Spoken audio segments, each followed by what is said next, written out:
বন্ধুরা, আজ তোমাদের কাছে শেয়ার করব প্রিন্সেস কাট ব্লাউজ কিভাবে কাটিং করে। এটা কাটিংটা কিভাবে করে একবার দেখলে তোমরা শিখে নিতে পারবে। বন্ধুরা, প্রথমে নিচের দিকে একটা দাগ টেনে নিলাম। এখানে লম্বাই নেব আমি 14 ইঞ্চি। 14 ইঞ্চিতে লম্বাই রেখেছি। লম্বাইটা দাগ কেটে নেব। এখান থেকে পুর রাখছি 7 ইঞ্চিতে। 7 ইঞ্চিতে থেকে লম্বা করে দাগ টেনে নিলাম। গলার জন্য রাখবো 3 ইঞ্চি। তেজরাভাবে নেব 6.5 ইঞ্চি।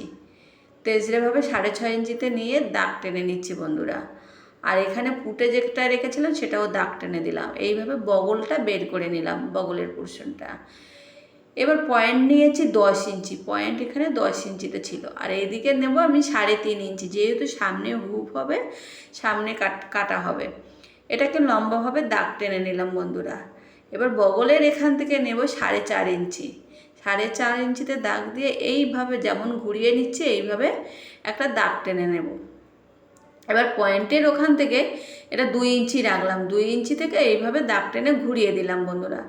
এটা হচ্ছে কেটে বাদ যাবে, ওই যে 2 ইঞ্চিটা নিলাম। এখানে ছাতি যা ছিল সেটাই বসিয়ে দিলাম 4 দিয়ে ভাগ করার পর। আর এখানে কোমর যেটা ছিল, কোমরকে 4 দিয়ে ভাগ করার পর 1 যোগ করতে হবে। ব্লাউজের ক্ষেত্রে ছাতিকে 4 দিয়ে ভাগ করার পর যেটা হবে সেটা ওখানে বসাতে হবে। আর কোমর 4 দিয়ে ভাগ করার পর 1 যোগ করতে হবে। এখানে যেটা 2 ইঞ্চি ওখানে বাদ দিয়ে যাব ওই যে টেকেনের জন্যে, ওটাকে ছেড়ে এদিকে 2 ইঞ্চি আরও বাড়তি নিয়ে দাগ টেনে নিয়ে এইভাবে দাগ টেনে নিলে আমার রেডি হয়ে যাবে মানে ড্রয়িংটা।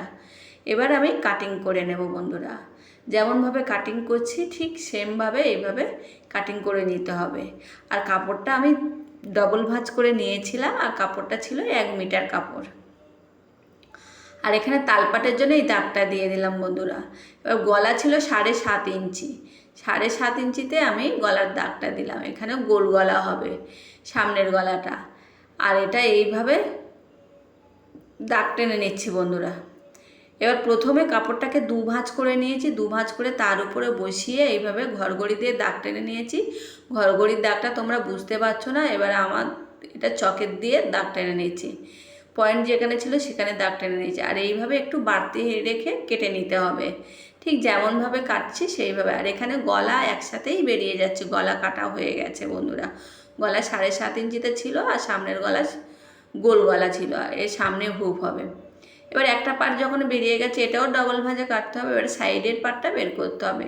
সাইডের পার্টটা দেখুন যেখান থেকে ধরছে ঠিক ওখান থেকে ঘরঘড়ি দিয়ে ডাবিয়ে এইভাবে দাগ দিয়ে নিলে এখানে দেখুন বাড়তি যেই অংশটা নিয়েছি সেখান থেকেই আমি ধরেছি।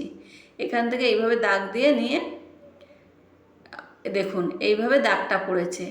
এরকমভাবে কেটে, আর জিনিসটা ওই যে শেপটা কতটা সুন্দর এসছে দেখুন বন্ধুরা। আর এইভাবে কেটে নিতে হবে। এটা হচ্ছে সেকেন্ড পার্ট। প্রিন্সেস কাটে এই দুটো পার্ট থাকে, এর কোনো আর আলাদা পার্ট থাকে না। এইভাবে কেটে নিলাম। এবার হাতাটা কিভাবে কাটিং করব। এবার যতটা কাপড় ছিল অতটা কাপড় তো লাগবে না বাড়তি। এবার ঠিক হাতাটা যতটা ছিল সেই অনুযায়ী মাপটা নিয়ে নিয়েছি। আর এটাকে 2 ভাঁজ করে নিয়েছিলাম প্রথমে, তারপর এটাকে 4 ভাঁজ করে নিয়েছি। আর হাত লম্বা এখানে 11 দিয়েছিল। এবার নিচের দিকে একটু রেখে দিয়েছি, রেখে এখানে 10.5 উপরের দিকে নিলাম। নেওয়ার পর নিচের দিকে আমি 4 ইঞ্চিতে রাখলাম। রাখার পর এটাকে কোনাকুনি এইভাবে দাগ টেনে নিলাম, আর উপর দিয়ে এইভাবে দাগ টেনে দিলাম নৌকার মতন। আর এখান থেকে মোহরা যতটা ছিল ততটা বসিয়ে দিলাম, যেহেতু ডবল ভাঁজ আছে। আর মোহরি যত মানে 12 ছিল সেখানে আমি 6 দিয়েছি। আর এদিকে মোহরা 19 ছিল, সেখানে যা ছিল হাফ হবে। এইভাবে কাট করে নিলাম। এভাবে এখানে পয়েন্টের দাগ দিয়ে দিলাম, মার্কিং করে নিলাম। আর এখান থেকে ওপর থেকে তালপাটটা কীভাবে কাটবো দেখুন বন্ধুরা। নিচের দুটো পাট রেখে দিতে হবে, ওপর থেকে দুটো পাট নিয়ে এইভাবে কেটে নিলে তালপাট হয়ে যাবে। এটা